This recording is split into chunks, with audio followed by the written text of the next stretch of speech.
just for the record, do you mind just both introducing yourselves, your full name and title? Okay, Esther L. I'm the Chief Executive Officer for the Commonwealth Healthcare Corporation. And I'm Eleanor Cabrera. I'm the Chief Strategy Officer in the Executive Office for CEO. All right, so we're filming this on a Thursday, full disclosure, and CUC had their board meeting yesterday, and one of the major items on the agenda was, of course, your utility bills. I think 30.6 million still owed. Mm-hmm. And I just wanted to also ask for your side of the negotiations. What has been done since the last time we've spoke to address the arrears?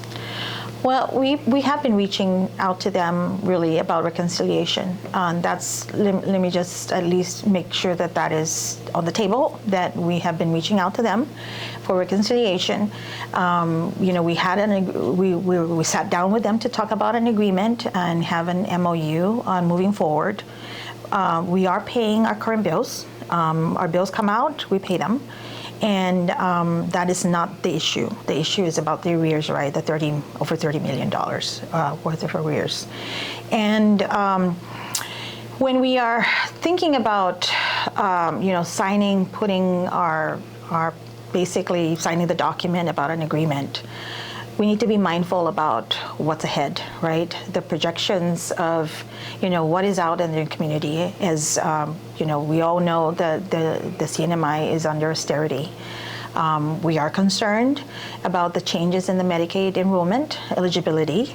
We are also concerned about Aetna possibly losing, a paying insurance that brings revenue to the hospital. So we also understand the population has, there's high incidence of diabetes, as I presented. We have cancer, heart disease. Those things are there. And we need to be mindful about how we're making sure that when patients come through our doors, that we're able to have the services, the key supplies, medication that's needed to treat that individual. And when we're being asked to pay more than $50,000, and the reason why we came up with the $50,000 per month is because we can be we can give that assurance that we could do that. They did not agree to that.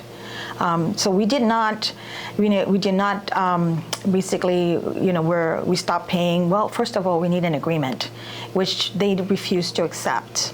And if that was something that they could put in writing, then we would be able to make sure that the payment is made, right? There was a question whether or not they were going to accept it, and they kept coming back to us saying, we want more. And we're saying we can't give more, because we need to take care of this population. And that was unfortunate that it was not acceptable to them. And that's where we are at. Now they're threatening to disconnect, not because we're not paying our current utilities, but because of the arrears. Yeah. And so what has been paid? I know there's been multiple negotiations, but have you been paying the arrears, or has it been stalled all this time? We have paid some. We have made some payment, and again, we were hoping that they could come up with the signed agreement, but they refused to do so. So what are the next steps as of today? We are meeting with the governor, and the idea here is we don't want the disconnection. Despite the fact that we are being threatened about that, we're paying current utility bills, and in any consumer, if we were, that's something that I think needs to be given of consideration. Did you want to add? Yes, and I think those are important points, because we really do want to point out some information that is, quite frankly, erroneous. There isn't a current, MOU, and we, like CEO mentioned, had offered the $50,000. It was not accepted. So it wasn't this agreement to pay the $50,000 and then all of a sudden we're delinquent on it. It wasn't accepted to begin with. Since we've been afforded the commercial rates, those payments have been timely, and we have offered in good faith the 50,000 because it's what we can afford. Given the fact that, over 40% of our net patient revenues is from, services to our Medicaid patients, please understand that, the payments that are given to CHCC are at 83% of costs. We don't receive the remainder, of the total cost of services provided to the patients, right? So that isn't made whole. We do have a significant amount of charity care under uncompensated costs. So there are a number of issues, and I do understand that, that there are utility payments to be made, and those are their arrears. But CHCC has never been attempting to get out of making those payments. We understand that the arrears are there, but we've been making current payments. So one of the things we want to address right off the bat is that information that was released to the public is that's simply not true. All right, and so, you're at the governor's table soon. Is 50,000 is that what you're sticking to? Or what is there left to be negotiated, it sounds like? Maybe it's just trying to influence the other side? Well, October and November is one of our toughest months because of the fact that this is where we sit with Medicaid on basically coming up with the interim payments per month. That is a discussion that takes time. It takes a review of the records, review of the expenses, and we're asking for more time. That's really what we're asking for, is that give us more time to come back and after discussions with the Medicaid and agreeing to an amount on a monthly payment, then we can think about, and assess and say, yeah, maybe we'll give more, and I think that's where we're going to be heading at. But we haven't even had that. We haven't completed that discussion.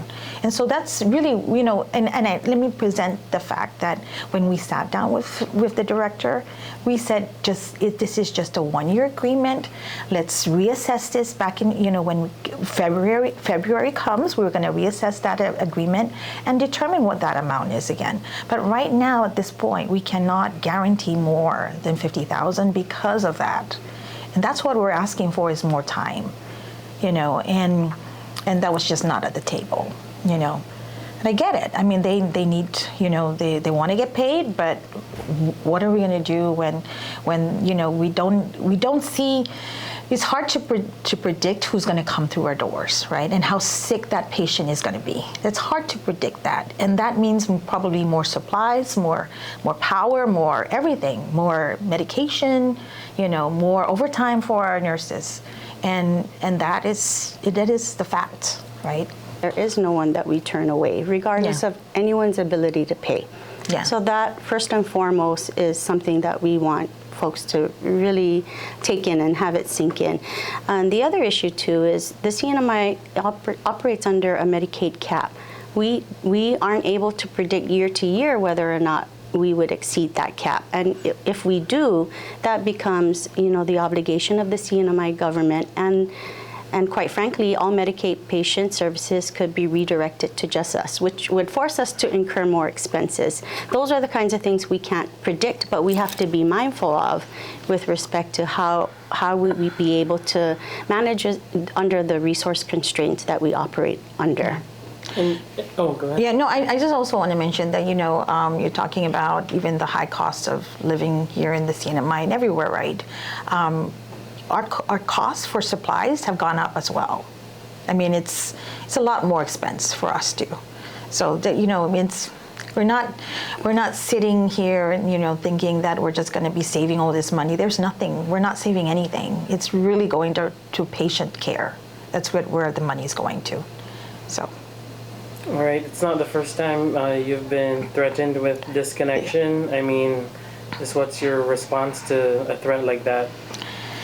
Well, we're all in this together. The CNMI is, I think we should stop, acting like we're just in this bubble, right?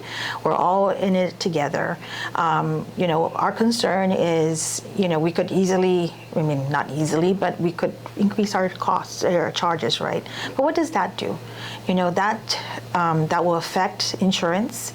You're going to have more people dropping their insurance, and insurance companies are probably going to close down too. If it's not affordable, we always operate as a health system, as a member of this community, to make sure that, you know, number one is to make, at least in health side, we're available. It's available, it's accessible, it's there. We want to make sure that that's there for anybody that comes to our doors, you know. And, you know, the threats, you know, why can't we work together? And why can't you understand our situation? We're not trying to get away from not paying this bill. We know we need to do it. But again, you know, we've been arguing about the rates, and, you know, we're so grateful for the fact that we got that. But you know, it's been unaffordable. I mean, it's just, we couldn't afford $500,000 a month. We couldn't do it. Now that we can, you're still going to go after us and threaten us with a disconnection, and it's going to affect the patients, right? And it's just going to make it worse for this community. So if we're in this together, why would you hurt, you know, a member of this community that provides health to this entire community, no matter your ability to pay or not? You know, it's there. So, yeah. Anything else you want to add that I didn't ask about? You know, and just to echo CEO, is that, you know, we're all related parties under the CNMI government, and that we want to be able to understand each other's challenges, and that we want folks to understand our assurances, that we understand what our obligations are, that we also understand what our duties are to the people and their health and meeting their needs, whether it's right here at CHCC or facilitating that, you know, abroad. Those are our responsibilities, and we want to come to the table. We have not shied away from coming to the table, and we welcome any and all discussion to reach some resolution that works for all of us, not just one party or the other, but all of us with the people kept in mind.